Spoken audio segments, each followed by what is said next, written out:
তো শ্লোক নাম্বার 9 থেকে 11 পর্যন্ত এই শ্লোকগুলোতে ভাব এবং প্রেমভক্তি সম্বন্ধে অথবা ভাব এবং প্রেম স্তরে একজন ভক্তের কেমন আচরণ হয় সেই বিষয়ে বর্ণনা করা হয়েছে। তা 8 নম্বর শ্লোকে তো বলা হয়েছে যে ব্রজে বাসপূর্বক 8 নম্বর শ্লোকের মূল বিষয় ছিল ভক্তি অনুশীলনের সর্বোচ্চ স্থান কোনটি। তো তিনি বলছিলেন তিষ্ঠন ব্রজে, ব্রজে বাসপূর্বক ভজন করা। তো আমরা দেখলাম সেটা শারীরিক অথবা মানসিক দুইভাবেই সম্ভব। এখন যখন 8 নম্বর শ্লোকে বলছেন যে ব্রজে বাসপূর্বক ভজন করার জন্য, তখন আমাদের মধ্যে একটা প্রশ্ন জাগে, আচ্ছা রূপ গোস্বামী, ব্রজধাম বৃন্দাবন তো অনেক বড়, বৃন্দাবনের কোন জায়গা একটু নির্দিষ্ট করে বলেন না? আর একটু নির্দিষ্ট করে যদি একটু বলেন বৃন্দাবনের মধ্যে কোন জায়গাটা ভজনের জন্য সবচেয়ে ভালো, সেই জায়গার কথা একটু বলেন একটু। তো 9 নম্বর শ্লোকে বৃন্দাবনের মধ্যে সবচাইতে শ্রেষ্ঠ স্থান কোনটি তার কথা এই শ্লোক নাম্বার 9-এ বলা হচ্ছে, 9 নম্বর শ্লোকে। তো আজকে আমরা 9 নম্বরের মূল বিষয় হচ্ছে সকল পবিত্র স্থানের চেয়েও পবিত্র স্থান বা সকল স্থানের মধ্যে শ্রেষ্ঠ স্থান, ব্রজের মধ্যে শ্রেষ্ঠ স্থান কোনটি ভজনের জন্য। এবং এই শ্লোকে 9 নম্বর শ্লোকে ভগবত ধাম যে শ্রেষ্ঠ, ভগবানের ধাম গোলক বৃন্দাবন যে শ্রেষ্ঠ স্থান, তা তুলনা করে করে বোঝানো হচ্ছে। তুলনা করে করে বোঝানো হচ্ছে তো জড় জগতের থেকে শ্রেষ্ঠ ভগবানের ধাম বৈকুণ্ঠ, তার থেকে শ্রেষ্ঠ মথুরা, তার থেকেও শ্রেষ্ঠ বৃন্দাবন, বৃন্দাবনের মধ্যে শ্রেষ্ঠ গোবর্ধন পর্বত, গোবর্ধন পর্বতের মধ্যেও শ্রেষ্ঠ হচ্ছে রাধাকুণ্ড। এটা হচ্ছে এই শ্লোকের মূল বিষয়। এবং রাধাকুণ্ড হচ্ছে সবচাইতে সর্বশ্রেষ্ঠ তীর্থস্থান। এই হচ্ছে মূল বিষয় এই শ্লোকের, 9 নম্বর শ্লোকের। আচ্ছা, তো এই 9 নম্বর শ্লোকটি আমরা যে এটা হচ্ছে শার্দুল ও বিক্রীড়িতম ছন্দে আমরা এই শ্লোক উচ্চারণ করি, শার্দুল ও বিক্রীড়িতম ছন্দ, যে শ্রীমদ্ ভাগবতম প্রথম স্কন্ধের প্রথম অধ্যায়ের প্রথম শ্লোক, এই একই ছন্দে উচ্চারণ করা হয়। আপনার ভাগবতমের প্রথম শ্লোকটা কেউ পারেন মুখস্থ বলতে পারবেন?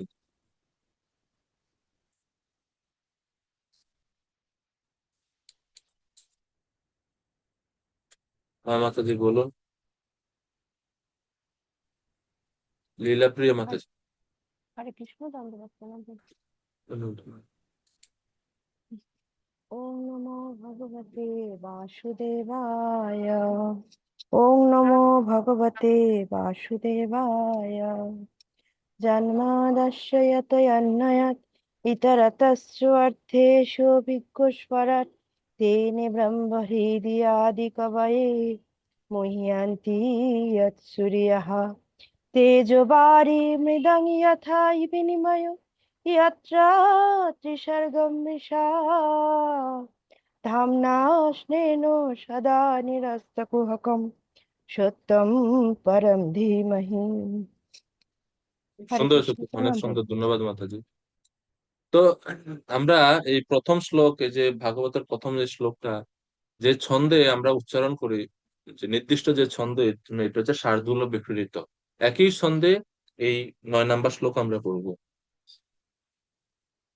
বৈকুণ্ঠাজ্জনিতো বরা মধুপুরী তত্রাপি রাসোৎসবা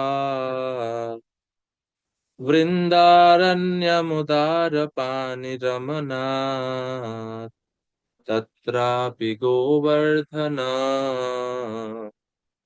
রাধা কুণ্ডমিহাপি গোকুলপতে প্রেমামৃতাপ্লাবনা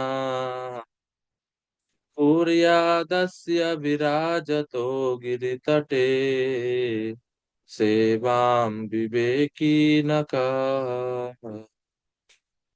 তো এই 9 নম্বর শ্লোকে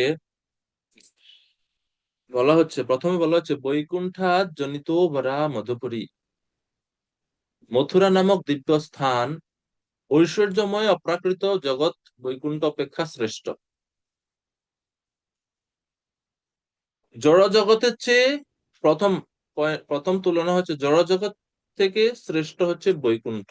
বৈকুণ্ঠ মানে হচ্ছে দিব্য লোকসমূহ, চিন্ময় লোকসমূহ, চিন্ময় ধাম সমূহ, মানে জড় ব্রহ্মাণ্ডের ঊর্ধ্বে যে ভগবানের ধাম, সব সব একসাথে বৈকুণ্ঠ বলা চলে।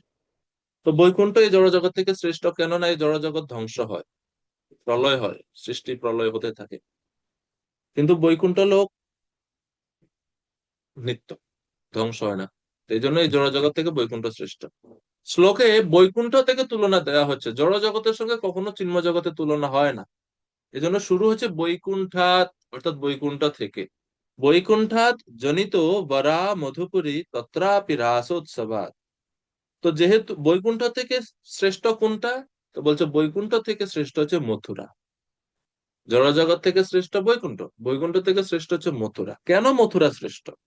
কেননা মথুরায় ভগবান শ্রীকৃষ্ণ তিনি আবির্ভূত হয়েছে, জন্মগ্রহণ করছেন, সেই কারণে মথুরা শ্রেষ্ঠ। এরপরে বলা হচ্ছে বৈকুণ্ঠাৎ জনিত বরা মধুপুরী তত্রাপি রাসোৎসবাৎ।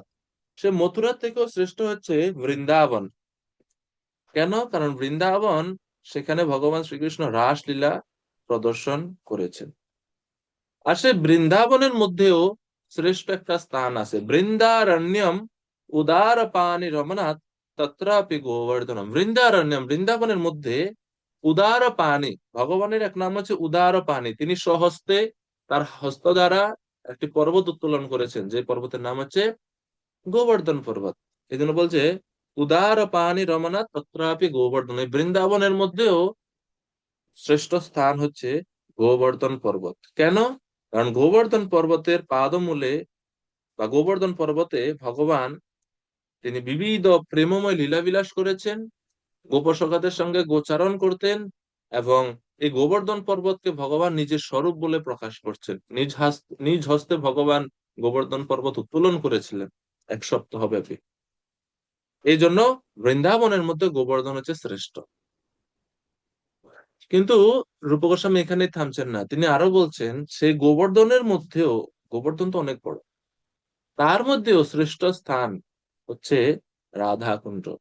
রাধা কুণ্ড মিহাপি গোকুলপতে প্রেমামৃতাপ্লাবনাৎ। রাধা কুণ্ড হচ্ছে সবার ঊর্ধ্বে।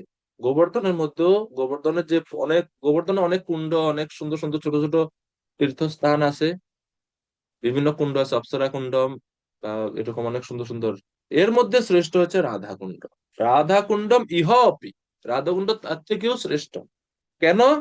গোকুলপতে, মানে গোকুলের যিনি রাজা, গোকুলের নাথ, গোকুলনাথ যিনি ভগবান শ্রীকৃষ্ণ, তিনি তার প্রেম রূপী অমৃতময় প্রেমের বন্যায় এই রাধাকুণ্ড প্লাবিত হয়েছে। তিনি এই রাধাকুণ্ডে, রাধাকুণ্ডটা আসলে ভগবানেরই প্রেমময় স্বরূপ, প্রেম, অমৃতময় প্রেম। ভগবান এই রাধাকুণ্ডের তীরে সর্বোচ্চ লীলা তিনি প্রদর্শন করেছেন। এই কারণে গোবর্ধনের মধ্যে শ্রেষ্ঠ হচ্ছে রাধাকুণ্ড। কুরিয়াদস্য বিরাজত গিরিতটে সেবাম বিবেকী নকঃ। তো সুতরাং এরকম কি কোনো, এরকম এমন কোন বিবেকী ব্যক্তি কি কোথাও আছেন, যিনি এই গোবর্ধন পর্বতের পাদদেশে অবস্থিত পরম রমণীয় রাধাকুণ্ডের সেবা করতে অভিলাষী নন? এরকম কেউ আছে কি? উনি এটা আশ্চর্যের সহিত জিজ্ঞাসা করছে, এরকম কি কেউ আছে? কোন বিবেকী পুরুষ কি আছে যে রাধাকুণ্ডের তীরে গোবর্ধন পর্বতের মূলে যে রাধাকুণ্ড, সেই রাধাকুণ্ডের সেবা করতে চাইবে না? এরকম কি কেউ আছে? কেউ নেই। অর্থাৎ সবাই যারা প্রকৃত বিবেকী, তারাই এই রাধাকুণ্ড যেহেতু সর্বোচ্চ স্থান, যেটা তিনি বুঝতে পারেন, তিনি অবশ্যই গোবর্ধন পর্বতের যে পাদমূলে অবস্থিত যে রাধাকুণ্ড, সে রাধাকুণ্ডের সেবা করতে চাইবেন। তো এটা হচ্ছে মোটামুটি একটা অর্থ। তো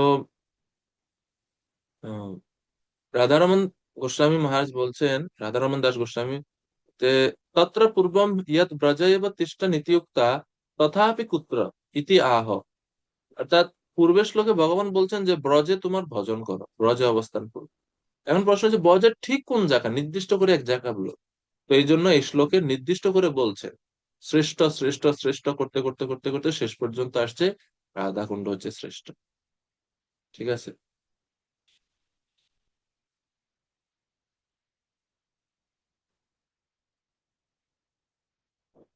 ভক্তিবিনোদ ঠাকুর এই 9 নম্বর শ্লোকের ব্যাখ্যাতে বলছেন যে ভজন স্থানের মধ্যে শ্রী রাধাকুণ্ড সর্বশ্রেষ্ঠ, তা এই 9 নম্বর শ্লোকে বর্ণনা করা হলো। ভক্তি সিদ্ধান্ত সরস্বতী ঠাকুর বলছেন,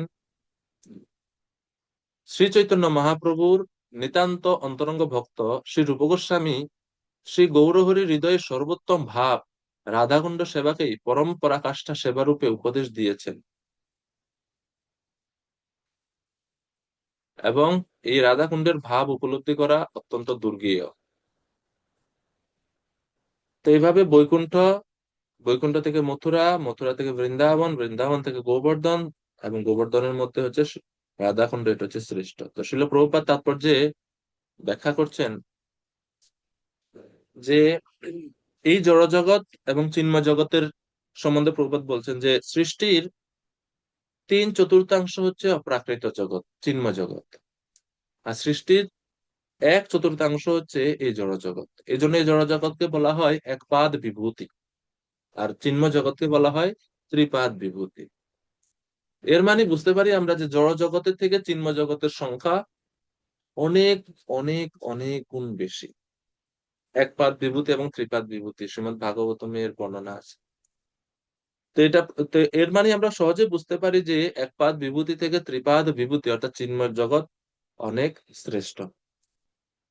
এবং তার মধ্যে শ্রেষ্ঠ হচ্ছে, তাই বৈকুণ্ঠ থেকে শ্রেষ্ঠ হচ্ছে মথুরা, কেননা ভগবান শ্রীকৃষ্ণ সেখানে অবতীর্ণ হলেন। বৈকুণ্ঠে ভগবান সর্বোচ্চ দাস্যরস পর্যন্ত প্রদর্শন করেন। সবাই এখানে শ্রদ্ধা সম্ভ্রম সহকারে ভগবানের আরাধনা করে। বৈকুণ্ঠ বৈকুণ্ঠটা কিরকম সে সম্বন্ধে বৃহৎ ভাগবতামৃত গ্রন্থে গোপকুমার বৃহৎ ভাগবতামৃত গ্রন্থে বলছেন, ব্রহ্মাণ্ড শতভূতি আট্য সৎয়ানরূঢ়মদ্ভুতৈ গীতাদিভির মুদাবিষ্টম কান্ত্যাদ্যৈ সদৃশম প্রভো। বৈকুণ্ঠে সবাই বিমানে চলাফেরা করে, কারো হাঁটা লাগে না। এবং বৈকুণ্ঠের এত ঐশ্বর্য, বলছে শত শত শত ব্রহ্মাণ্ডের সম্মিলিত সমৃদ্ধির সঙ্গেও এই বৈকুণ্ঠের ঐশ্বর্য বা সমৃদ্ধির তুলনা করা যায় না, এত ঐশ্বর্যপূর্ণ বৈকুণ্ঠ ধাম। সেখানে সবাই কি করছে, গীত আদিবির মুদাবিষ্টম, গান, সঙ্গীত, নৃত্য ইত্যাদির দ্বারা সবাই আনন্দিত। এবং তাদের গায়ের রং কেমন, কান্তে আদ্যই, তাদের গাত্রবর্ণ, তাদের অলংকার ইত্যাদি হচ্ছে ভগবান বিষ্ণুর অনুরূপ। ভগবান বিষ্ণু যেরকম, তাদের গায়ের রং, তাদের গায়ের সমস্ত অলংকার ভগবানের মতো। সর্বে বৈকুণ্ঠ মূর্তয়, সবার শরীর চতুর্ভুজ ধারে। বৈকুণ্ঠে সবাই চতুর্ভুজ রূপ ধারণ করে সেখানে বিরাজ করে। এই হচ্ছে বৈকুণ্ঠ লোক, বৈকুণ্ঠ লোকের বর্ণনা আমরা গোপকুমার কাছ থেকে বৃহৎ ভাগবতামৃতে এটা দেখতে পাই। এবং বৈকুণ্ঠ লোকের আরো বৈশিষ্ট্য বলে বলা হচ্ছে, ন মৎসর্যাদয়ো দোষাঃ সন্তি কস্যাপি তেষু হি গুণা স্বাভাবিকী ভান্তি নিত্যা সত্যা সহস্রশঃ। তাদের মধ্যে কারা বৈকুণ্ঠ যেতে পারে, কোন কোন গুণ অর্জন করলে বৈকুণ্ঠ যাওয়ার যোগ্য হতে পারে কেউ। কারণ বৈকুণ্ঠ গুণই আমাদের মধ্যে নাই, আরো উপরে যাওয়ার তো আরো কত কঠিন। তো বলছেন ন মাৎসর্য আদয় দোষা, তাদের মধ্যে হিংসা মাৎসর্য ইত্যাদি দোষ নাই, অনুপস্থিত। এর মানে বৈকুণ্ঠে যেতে হলে এই মাৎসর্য হিংসা ইত্যাদি থেকে মুক্ত হতে হবে, নাইলে যাওয়া যাবে না। আর কি আছে তাহলে, কি গুণ আছে, শান্তি কস্যাপি তেষু হি, তাদের মধ্যে সমস্ত শ্রেষ্ঠ গুণাবলী তাদের মধ্যে বিরাজমান। এবং আরেকটা বিষয় হচ্ছে, বাহ্যিক ভাবে মনে হতে পারে যে তারা মনে হয় ইন্দ্রিয় তৃপ্তি করছে সেখানে, কিন্তু ইন্দ্রিয় তৃপ্তির বিন্দু মাত্র, কণা মাত্র, অনুপরমাণু মাত্র স্থান বৈকুণ্ঠে নাই।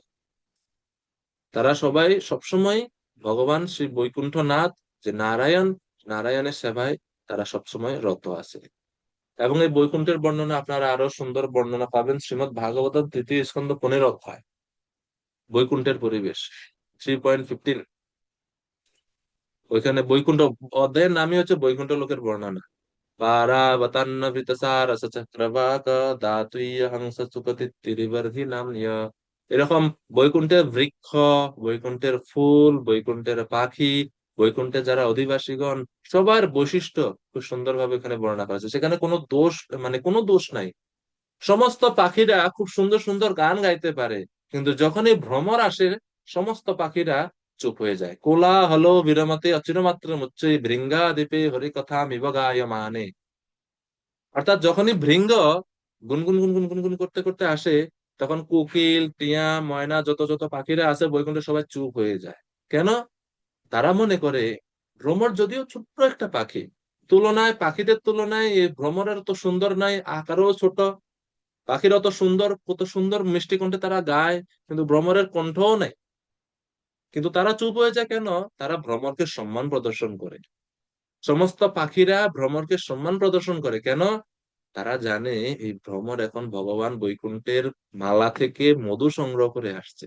সে এতক্ষণ ভগবানের সঙ্গে ছিল, সে নিশ্চয়ই ভগবানের গুণ মহিমা কীর্তন করতেছে। তো সবাই চুপেছে, চুপ চুপ চুপ, ভগবানের গুণ মহিমা বর্ণনা করতেছে ভ্রমর, সবাই শুনো।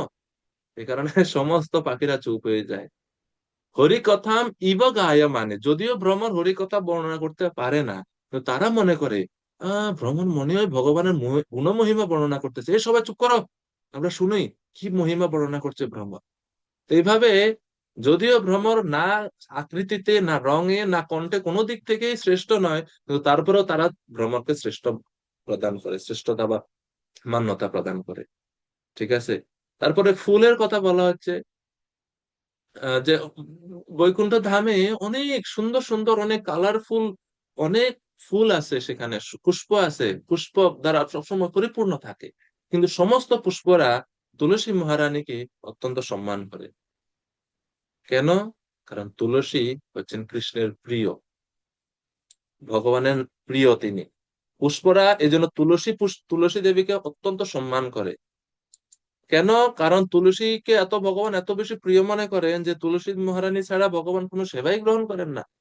তুলসী মহারানী মঞ্জুরির ফুলগুলা কত ছোট ছোট না, ছোট্ট ছোট্ট ফুল মঞ্জুরির মধ্যে ধরে, অত সুন্দর ঘ্রাণও নাই অত অন্যান্য ফুলের মতো, যেরকম গন্ধরাজ ফুলে যেরকম চতুর্দিকে ঘ্রাণ যায়, তুলসীর ঘ্রাণ কিন্তু, মঞ্জুরির ঘ্রাণ কিন্তু অত চতুর্দিকে যায় না। ঘ্রাণ আছে, আপনি কাছে আসলে ওই ঘ্রাণটা আপনি পাবেন, সেরকম না। কিন্তু তারপরেও তারা তুলসী মহারানীকে সম্মান করে। কেন? কারণ তুলসী মহারানী হচ্ছে ভগবানের প্রিয়। তো এইভাবে বৈকুণ্ঠ পরিবেশ যে কি জিনিস, তা আমরা এই অধ্যায়ে দেখলে খুব সুন্দরভাবে আমরা দেখতে পাই। খুব সুন্দর শ্লোক এগুলো আছে, কিন্তু বলতে গেলে তো টাইম নাই। মন্দার কুন্দ কুরবুৎকুল চম্পকর্ণ পুন্নাগ নাগ বকুলাম্বুজ পারিজাতা গন্ধর্চিতে তুলসিকা বরণেন তস্যা यस्मिन् तपस्सु मनसा বহুমানয়ন্তি। ইয়াসমিন তপঃ সুমনসা, যেহেতু তুলসী মহারানী ভগবান শ্রীকৃষ্ণের সন্তুষ্টি বিধানের জন্য বহু তপস্যা করছেন, আর এই তপস্যার কারণে সমস্ত ফুলেরা যদিও আকৃতিতে, রঙে এবং সুগন্ধির দিক দিয়ে তুলসীর থেকে অনেক শ্রেষ্ঠ, কিন্তু তারপরেও তারা তুলসী মহারানীকে সম্মান প্রদর্শন করে থাকে। এই হচ্ছে তাদের। আর বৈকুণ্ঠবাসীরা কিরকম, তো ভাগবতম এই 15 অধ্যায়ে, তৃতীয় স্কন্ধের 15 অধ্যায়ে সেখানে বলা হচ্ছে যে তারা সবসময় তাদের স্ত্রীদের নিয়ে বিমানে ভ্রমণ করে। মানে বৈকুণ্ঠবাসীরা তাদের স্ত্রীদের সহিত বিমানে ভ্রমণ করে, কিন্তু এই যে তারা তাদের স্ত্রীদেরকে নিয়ে সবসময় ভ্রমণ করছে, তাদের মনের মধ্যে কখনো রজগুণ বা কাম ভাব তাদের মধ্যে আসে না। কেন আসে না? কৃষ্ণাত্মন ন রাজা আদাদুর উৎস্ময়াদ্বৈ, যেহেতু তারা কৃষ্ণাত্মন, তারা সবসময় ভগবানের চিন্তায় এত মগ্ন থাকে, এই কারণে কাম ভাব বিন্দু মাত্র ওনাদের মধ্যে আসে না। এটা হচ্ছে বৈকুণ্ঠের পরিবেশ, যেটা কাম, ক্রোধ ইত্যাদি সমস্ত দোষ থেকে মুক্ত। শ্রীমদ্ ভাগবতম তৃতীয় স্কন্ধ 15 অধ্যায়ে 13-14 নম্বর শ্লোক থেকে শুরু করে 20-21 পর্যন্ত আপনারা পড়লে ওইখানে এই সেকশন এটা আপনারা পাবেন। তো বৈকুণ্ঠ, বৃহৎ ভাগবতামৃত এবং শ্রীমদ্ ভাগবতম সমাস, এই বৈকুণ্ঠ সম্বন্ধে এরকম আমরা দেখতে পাই প্রমাণ। এবং চিন্ময় জগতের আর এই জড় জগতের মধ্যে কিছু পার্থক্য আছে। চিন্ময় জগৎ বা বৈকুণ্ঠ ধামের 9টা বৈশিষ্ট্য আছে, যেটা এই জড় জগতে দেখতে পাওয়া যায় না। এবং এর এর বর্ণনা আমরা, এর 9টা বৈশিষ্ট্যের বর্ণনা আমরা জীব গোস্বামী ভগবত সন্দর্ভ গ্রন্থে 61 নম্বর অনুচ্ছেদে তিনি বলছেন। বৈকুণ্ঠের 9টি বৈশিষ্ট্য। সকর্মাদেবীর ন প্রাপ্যতে, প্রথম বৈশিষ্ট্য, বৈকুণ্ঠ লোক কর্ম, সকাম কর্ম, জ্ঞান ইত্যাদি পন্থার দ্বারা অর্জন করা যায় না। 2 নম্বর বৈশিষ্ট্য, প্রপঞ্চিতি প্রপঞ্চাতি অতীতেন শ্রূয়তে, অর্থাৎ এই বৈকুণ্ঠ জগৎ জড় জগতের সৃষ্টির ঊর্ধ্বে। এটা হচ্ছে দ্বিতীয় বৈশিষ্ট্য। 3 নম্বর বৈশিষ্ট্য, তম লব্ধবতাম অস্খলন গুণস্বাত্মীয়ন স্তুয়তে, যারা এখানে বাস করেন তাদের স্বাভাবিক গুণ হলো তাদের কখনো পতন হয় না। মানে 3 নম্বর বৈশিষ্ট্য সহজ কথায়, বৈকুণ্ঠ যারা যায় তাদের কখনো পতন হয় না, ন স্খলন, স্খলিত হয় না। 4র্থ বৈশিষ্ট্য, নৈর্গুণ্য অবস্থায়াম ইব লভ্যতে, জাগতিক গুণ থেকে মুক্ত অবস্থা বা নির্গুণ অবস্থায় স্থিত না হলে ওই লোকে কেউ গমন করতে পারে না। এটা হচ্ছে 4র্থ বৈশিষ্ট্য, যেরকম ভগবত গীতায় 15 অধ্যায়ে বলছে, নির্মাণ মোহা জিত সঙ্গ দোষা অধ্যাত্ম নিত্যা বিনিবৃত্ত কামা দ্বন্দ্বৈ বিমুক্তা সুখ দুঃখ সঙ্গৈ গচ্ছন্ত্যমূঢ়া পদমব্যয়ম তৎ। নির্মাণ, মান থেকে মোহ, মোহ থেকে মুক্ত হতে হবে। নি মান মোহ মানে মান মোহ কিছু থাকতে পারবে না। জিতা সঙ্গ দোষা, সঙ্গ দোষ থেকে মুক্ত হতে হবে। অধ্যাত্ম নিত্যাস, নিত্য অধ্যাত্মতে মগ্ন থাকতে হবে। বিনিবৃত্ত কামাহা, কাম বাসনা সব নিবৃত্ত করতে হবে। বিনিবৃত্ত মানে বিশেষভাবে নিবৃত্ত করতে হবে কাম বাসনা। দ্বন্দ্বই বিমুক্তা, দ্বন্দ্ব ভাব থেকে মুক্ত হতে হবে। সুখ দুঃখ সঙ্গই, সুখ দুঃখ যে যে দ্বন্দ্ব ভাব, লাভ ক্ষতি, সুখ দুঃখ, জয় পরাজয়, সব দ্বন্দ্ব ভাব থেকে মুক্ত হতে হবে। তে পদম, তারাই সেই পদ বৈকুণ্ঠ ধাম লাভ করতে পারে। 15 অধ্যায়ে গীতার মধ্যে ভগবান বলছেন। তো সেটাই জীব গোস্বামীও তিনি নৈর্গুণ্য অবস্থায় আমি এবার লভ্যতে, নির্গুণ অবস্থা, তার 3 গুণের প্রভাব থেকে যদি কেউ মুক্ত না না করতে পারে, যেটা গীতায় অর্জুনকে ভগবান বলছে, অর্জুন ত্রৈগুণ্য বিষয়া বেদা নিস্ত্রৈগুণ্য ভবার জন্য 3 গুণের ঊর্ধ্বে উঠো। তো তাপ লাভ না করা পর্যন্ত বৈকুণ্ঠ লোকেই যাওয়া সম্ভব না। আর আমরা বলছি এই শ্লোকে, বৈকুণ্ঠ থেকে শ্রেষ্ঠ মথুরা, তার থেকে শ্রেষ্ঠ বৃন্দাবন, তার থেকে শ্রেষ্ঠ গোবর্ধন, তার থেকে শ্রেষ্ঠ রাধাকুণ্ড। এখনো রাধাকুণ্ড পর্যন্ত যায় নাই, এখন বৈকুণ্ঠের হিসাব চলছে। তো বুঝতে পারছেন ভগবত ধাম যাওয়াটা খুব সহজ, তাই না? খুব সহজ, আসলে সহজ না ওটা। 5 নম্বর বৈশিষ্ট্য, যে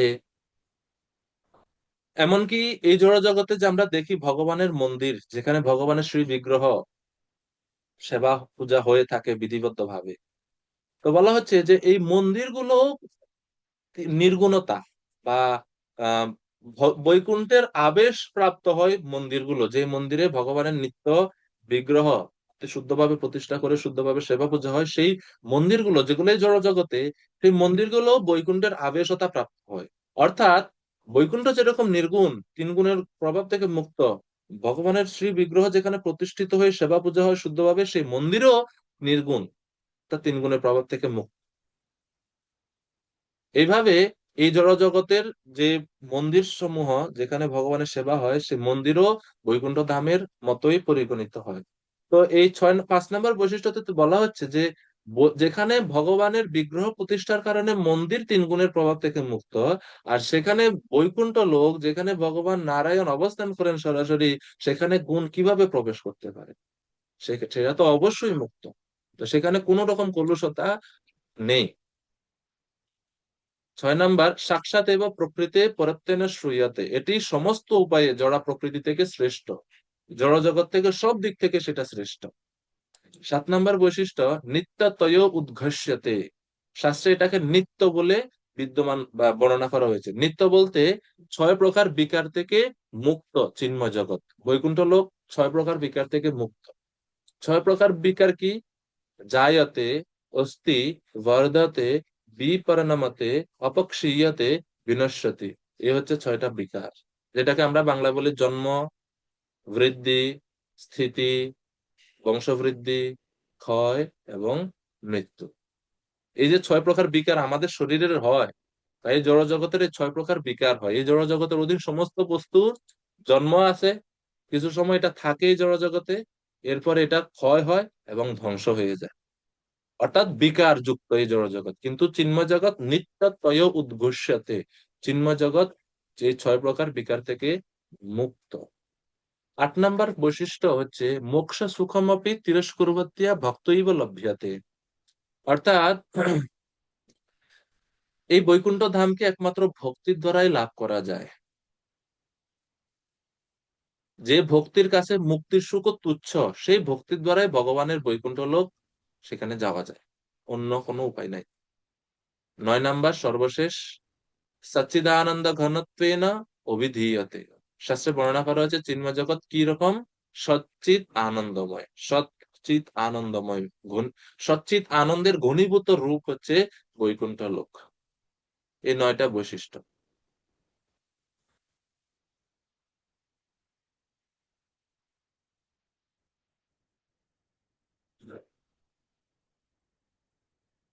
তো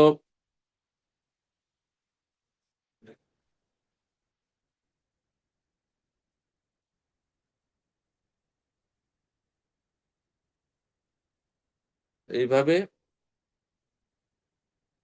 এক লোক থেকে আরেক লোকের বা চিন্ময় জগতের মধ্যেই, মথুরা থেকে বৃন্দাবন, বৃন্দাবন থেকে গোবর্ধন, গোবর্ধন থেকে রাধাকুণ্ডকে সৃষ্ট বলা হচ্ছে এভাবে। তো 9 নম্বর শ্লোকে তো বলা হচ্ছে যে শ্রেষ্ঠ স্থান কোনটি। এখন 10 নম্বর শ্লোকে যদি আমরা যাই, শ্লোক নাম্বার 10-এ, 10 নম্বর শ্লোকে বলা হচ্ছে যে সবচাইতে বড় ভক্তকে বা ভগবানের সবচাইতে প্রিয় ভক্তকে, তা 10 নম্বর শ্লোকে নিরূপণ করা হচ্ছে। কারণ 8 নম্বর শ্লোকে রূপ গোস্বামী বলছেন তিষ্ঠন ব্রজে তদ অনুরাগী জন অনুগামী। আর ওই লাইনটা হচ্ছে 9, 10 এবং 11, এই পরবর্তী 3টা শ্লোকের সূত্র। বলছেন তিষ্ঠন ব্রজে, তো এর প্রকাশ হচ্ছে 9 নম্বর শ্লোক। ওই শব্দের ব্যাখ্যা হচ্ছে 9 নম্বর শ্লোক, ব্রজের মধ্যে কোন জায়গা সেটা 9 নম্বর শ্লোকে নিরূপণ করা হচ্ছে, যে ব্রজের মধ্যে রাধাকুণ্ড। এরপরে পরে বলছেন তিনি তদ অনুরাগী জন অনুগামী, ব্রজে থেকে ভগবানের প্রিয় ভক্তের অধীনে। এখন আমাদের মনে প্রশ্ন আসছে, হে রূপ গোস্বামী, ভগবানের প্রিয় ভক্তকে আমরা কেমনে চিনি? আমরা তো অজ্ঞানী, আমরা জানি না ভগবানের প্রিয় ভক্ত। আপনি যদি একটু কৃপা করে বলে দিতেন তাহলে আমাদের জন্য ভালো হইতো। ভগবানের প্রিয় ভক্ত, সবচেয়ে প্রিয় ভক্ত কে একটু বলেন না। তো 10 নম্বর শ্লোকে সেই প্রিয় ভক্তের কথা এখানে বলা হচ্ছে, সর্বোচ্চ ভক্ত কে।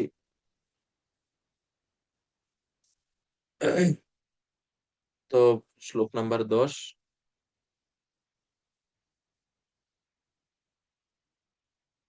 कर्मेभ्य परितो हरे प्रियतया व्यक्तिं ययुर्ज्ञानिना तेभ्यो ज्ञान विमुक्त भक्ति परमा प्रेमैकनिष्ठास्तता तेभ्यस्तापशुपाल पंकजदृशा तभ्योऽपि साराधिका पृष्ठा तद्वतीयं तदीय सरसि ताम्नाश्रयेत् कः कृति। তো ভগবানের প্রিয় ভক্তের কথা এই শ্লোকে নিরূপণ করা হচ্ছে, প্রিয় ভক্তকে সেই সম্বন্ধে। শতরূপা বৃন্দা মাতাজি অনুবাদ পড়বেন 10 নম্বর শ্লোকের। মাইক অন করুন। হ্যাঁ মাতাজি পড়ুন। শোনা যাচ্ছে? সাউন্ড নাই?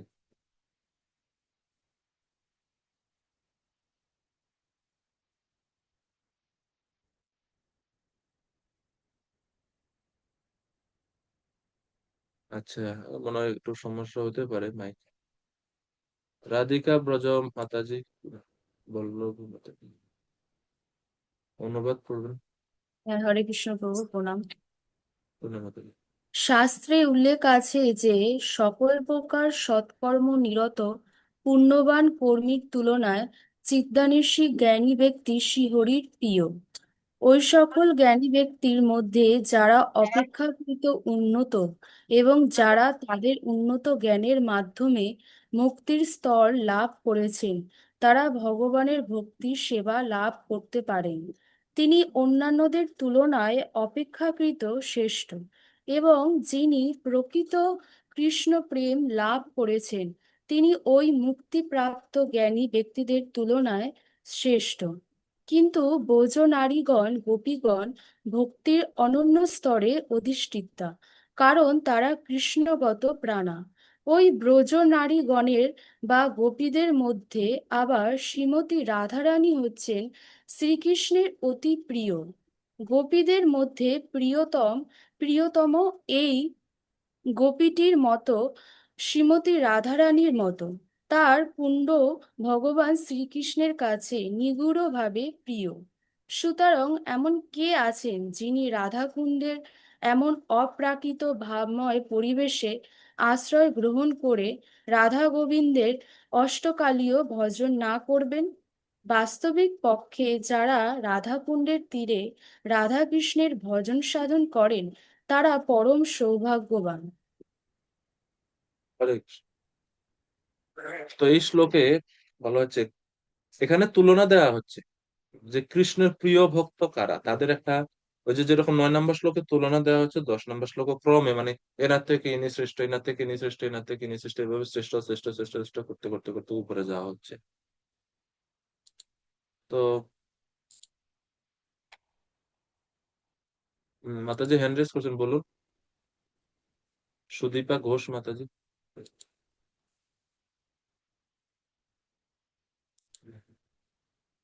কিছু বলবেন মাতাজি? আচ্ছা।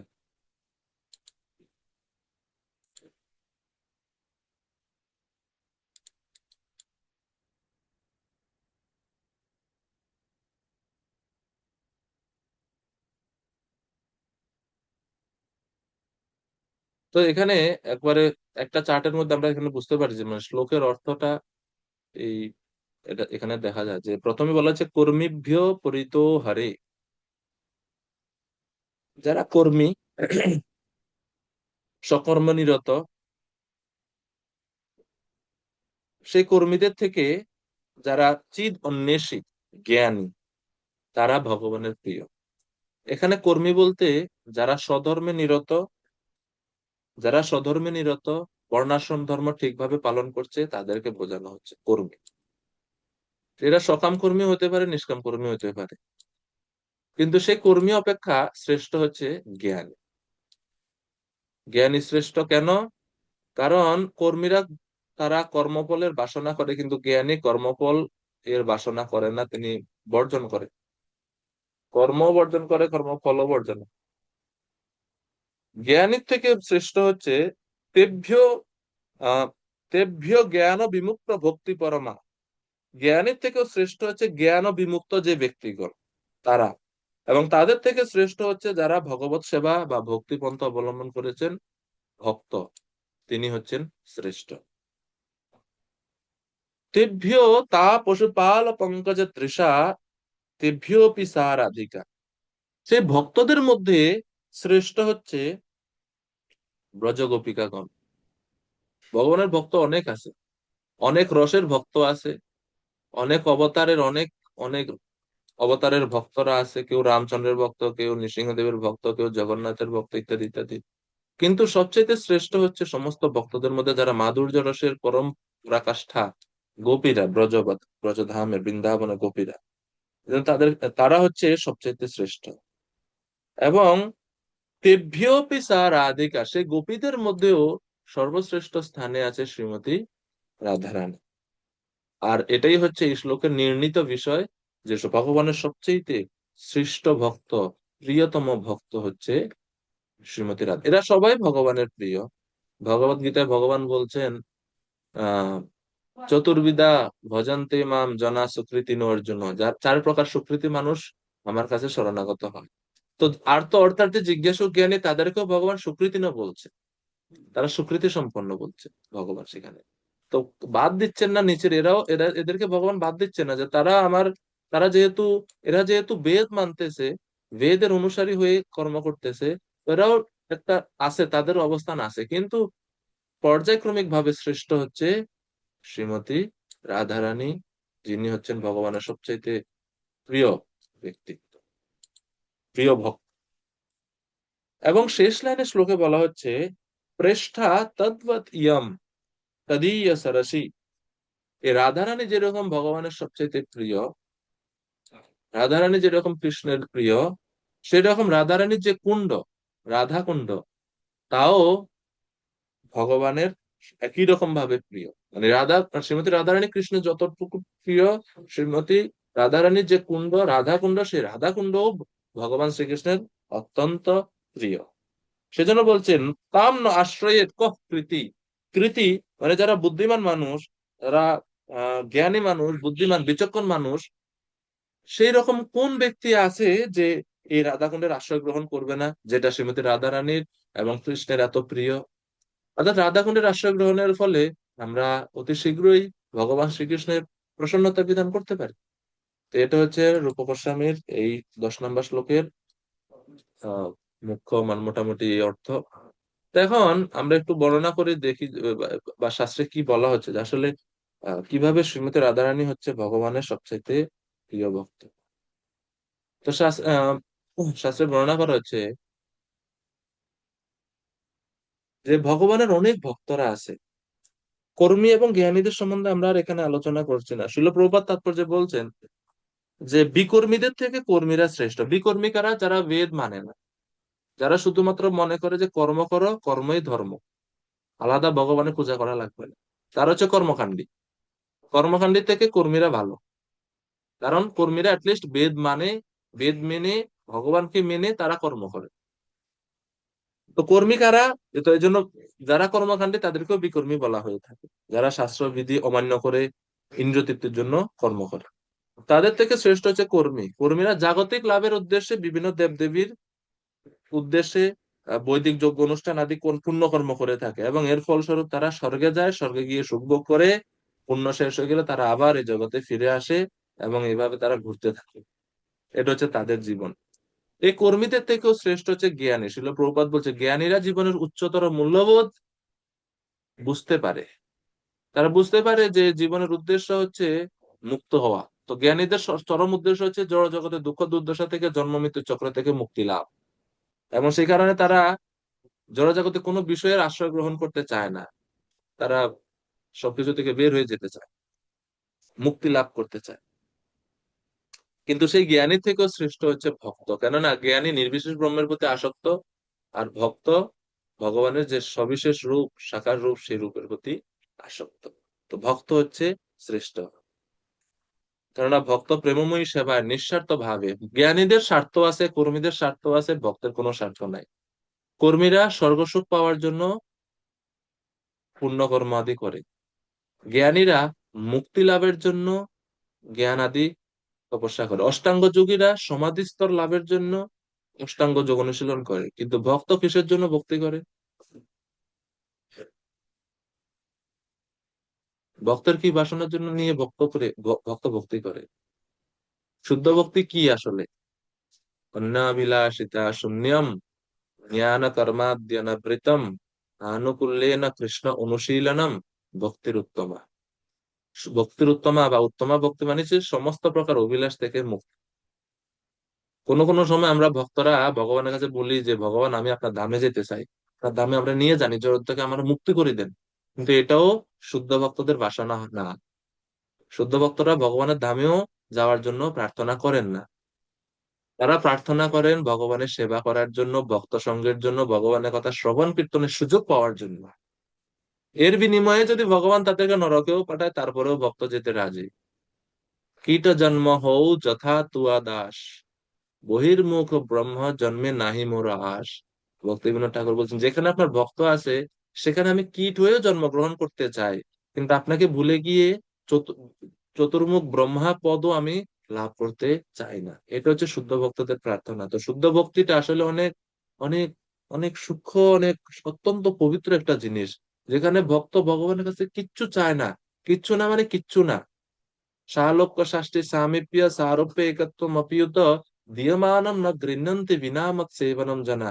আমি যদি আমার ভক্তদেরকে 5 প্রকার মুক্তিও প্রদান করি স্বেচ্ছায়, তারা চায় না, তারপর আমি যদি দিইও, দীয়মানম ন গৃহ্ণন্তি, তারা কিছু গ্রহণ করে না। একটা জিনিস তারা চায়, মত সেবন, আমার সেবা। আমার সেবা ছাড়া আর কিছু তারা গ্রহণ করে না। তারা ভক্তি করে আরো বেশি ভক্তি করার জন্য, তারা শ্রবণ কীর্তন করে আরো বেশি শ্রবণ কীর্তন করার জন্য। শ্রীমদ্ ভাগবতম যদি দেখবেন, ভাগবতমে একজন ভক্ত পাইবেন না যারা মুক্ত হওয়ার জন্য প্রার্থনা করছে।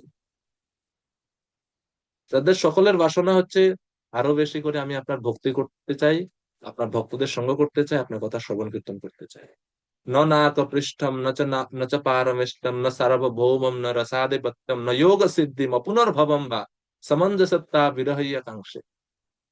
বৃত্রাসুর প্রার্থনা করছেন, অহম হরের তপ পাদৈক মূলো দাসানুদাসো ভবিতাস্মি ভূয় মনস্মরেতাশু পতের গুণামস্তে গৃণীত বাক কর্ম করোতু কায়ঃ। এই সবগুলো শ্লোক, এগুলা তো অনেক সেকশন আছে ভাগবতে। পৃথু মহারাজ প্রার্থনা করছে, বিদস্য কর্ণ ইউতম এষ মে বরহ। হে ভগবান, আপনি আমাকে হাজার হাজার কান দেন। ভগবানকে পাইছেন, ভগবানকে সামনে পেয়ে মুক্তি চাইবেন কি না চাইয়ে কান চাইছেন। ভগবান বলছেন, অত কান দিয়ে কি করবেন? কান তো আছে অলরেডি দুইটা, অত হাজার হাজার কান দিয়ে কি করবেন? বলছে, আরে আপনার কথা শুনতে শুনতে শুনতে শুনতে এত তীব্র আকাঙ্ক্ষা মাঝে মাঝে আসে, কিন্তু কান মাত্র দুইটা, দুই কানে কত শুনবো? আর আপনার ভক্তরা তো বিভিন্ন জায়গায়, ব্রহ্মাণ্ডের বিভিন্ন জায়গায় আপনার কথা কীর্তন করতেছে। এখন আমি তো এক জায়গায় বসে আরেক জায়গা থেকে কথা শুনবো কিভাবে? ওই সময় তো ইউটিউব ফেসবুক ছিল না যে রেকর্ড করে রাখলাম পরে শুনবো, এরকম সিস্টেম নাই। তো হে ভগবান, আপনি যদি আমাকে অয়ুত মানে হাজার হাজার কান দেন, তাহলে আমি এক জোড়া কান যে যে জায়গায় আপনার কথা হইতেছে সব জায়গায় আমি আমার এক জোড়া করে কান সেট করে রাখবো, সব জায়গার কথা শুনবো। এতেই আমার পরমানন্দ। চিন্তা করা যায়?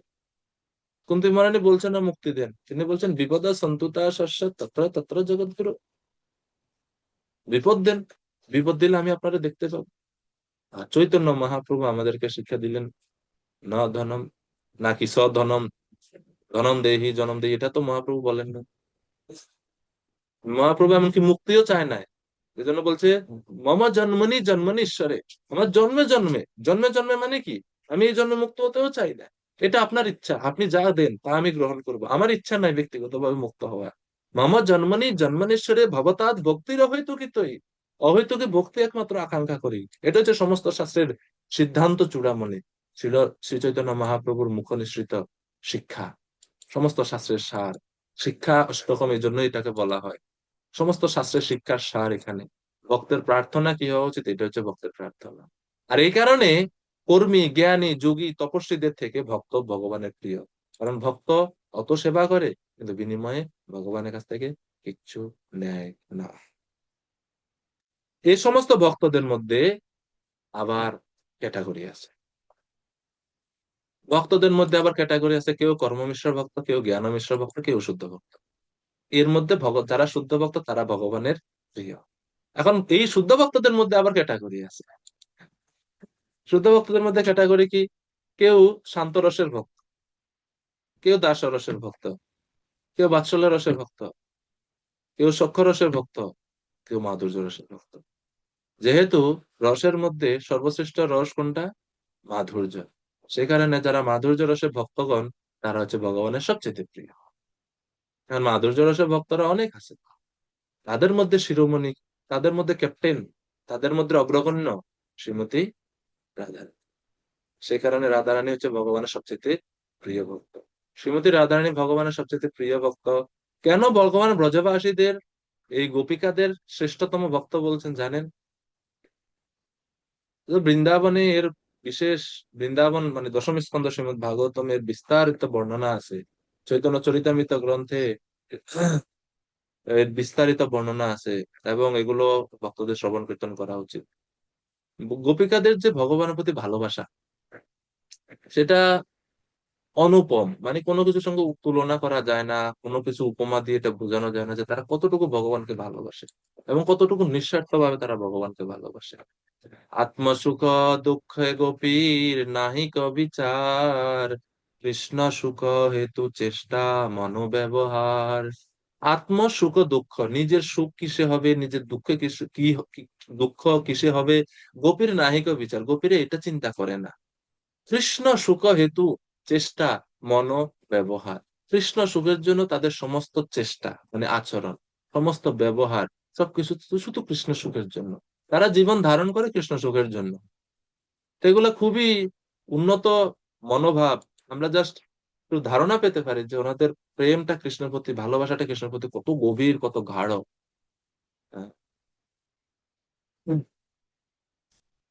এরপরে শ্রীমতী রাধারানীর, তিনি হচ্ছেন এই সমস্ত গোপিকাদের মধ্যে শ্রেষ্ঠা।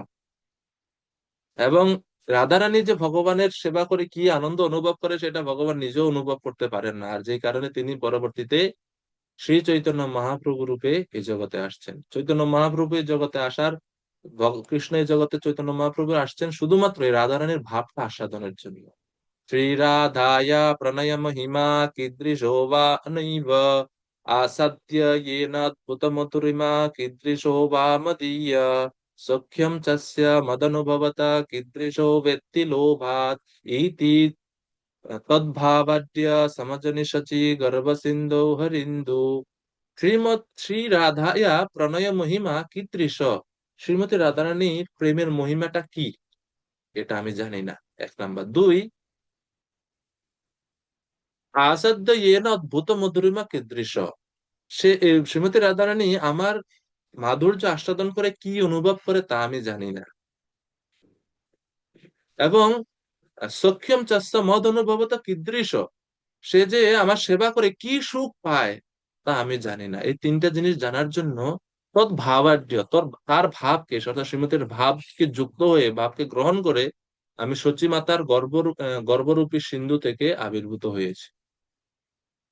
চৈতন্য চরিতামৃতে আছে, মহা কৃষ্ণ মানে পয়ারে বলা হচ্ছে, পূর্ণ আনন্দ আমি, পূর্ণ আনন্দময় আমি, চিন্ময় পূর্ণ তত্ত্ব। কৃষ্ণ বলছেন আমি পূর্ণ আনন্দময়, আমি পূর্ণ তত্ত্ব, আমার মধ্যে কোনো কিছু কমতি নাই। কিন্তু শ্রীমতী রাধারানীর এত ভালোবাসা, এত ভক্তি, তা দেখে আমি মনে করি আমার তো অপূর্ণতা আছে।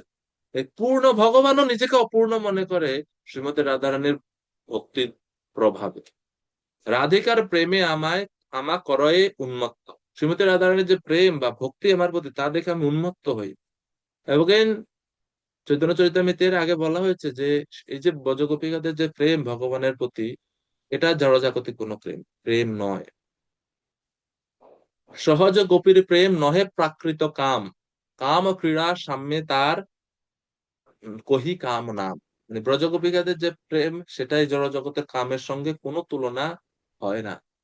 তো সেখানে চৈতন্য চরিতামৃত আদি লীলা 4th অধ্যায়ে বিশেষ করে আপনারা পড়লে সেখানে পাবেন ব্রজগোপিকাদের মহিমা, শ্রীমতী রাধারানীর মহিমা, আদি 4th অধ্যায়। ভগবান বলছেন, আহ না জানি রাধার প্রেমে আছে কত বল, যে বলে আমারে করে সর্বদা বিহ্বল। রাধিকার প্রেম গুরু আমি শিষ্য নর, সদা আমার নানা নৃত্যে নাচায় উদ্ভট। তো ভগবান বলছেন শ্রীমতী রাধারানী হচ্ছে আমার প্রেমগুরু, আর আমি হচ্ছে তার শিষ্য। তো তিনি সব, সেই প্রেম, সেই ভালোবাসা, সেই ভক্তি আমাকে সবসময় নৃত্য করে, আমি সবসময় তার দ্বারা বশীভূত হয়ে থাকি। তো এটা হচ্ছে বিষয়।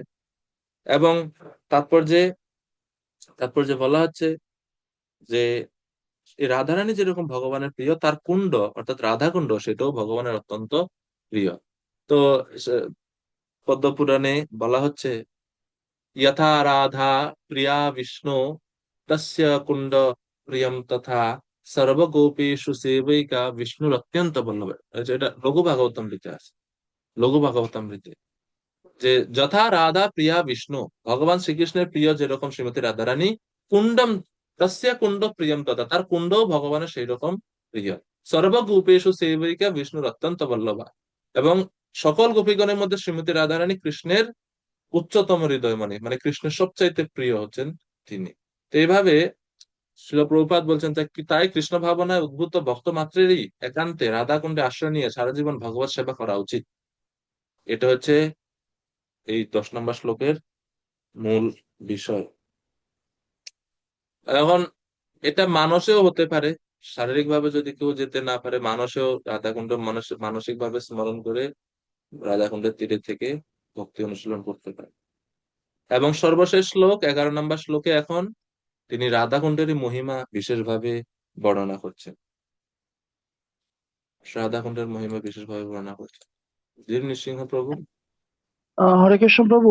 এই আহ, 10 নম্বর শ্লোকটাতে আমি একটা আমার জায়গা একটু জানার আছে, তাৎপর্য এখানে উল্লেখ করা আছে হুম। আপনার অনুবাদে, অনুবাদে উল্লেখ করা আছে যে অষ্টনকালীন ভজন। তো রাধাকুণ্ডে গিয়ে যে আমরা বাসই করব এবং বাস করার যে আমাদের মনোবৃত্তিটা কেমন হবে, এই অষ্টনকালীন ভজন যেটা বলতে চাইছে, এই বিষয়ে যদি একটু বলে দিতেন।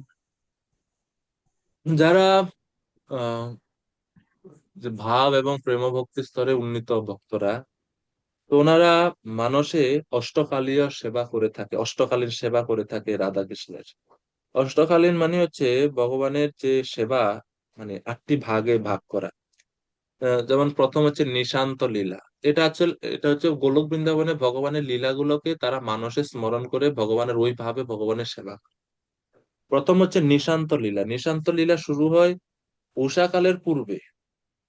উষাকাল মানে কি বুঝেন, মানে সূর্য উদিত হচ্ছে হচ্ছে হচ্ছে এরও আগে, নিশা বা রাত্রের শেষ দিকে নিশান্ত ভাগে লীলা।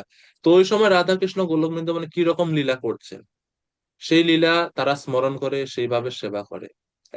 তো এটা আমরা যেহেতু এখন বৈদিক সাধন ভক্তি স্তরে আছি, তো আমরা ওইটা একটু বুঝতে অসুবিধা হতে পারে, কিন্তু জাস্ট একটু জেনে রাখা। তো প্রথম হচ্ছে নিশান্ত লীলা, দুই হচ্ছে প্রাত লীলা। প্রাত লীলা মানে হচ্ছে উষাকালের লীলা, ভোরেরও ঠিক আগে এটা, মানে এখনো ভোর হয় না, উষাকাল।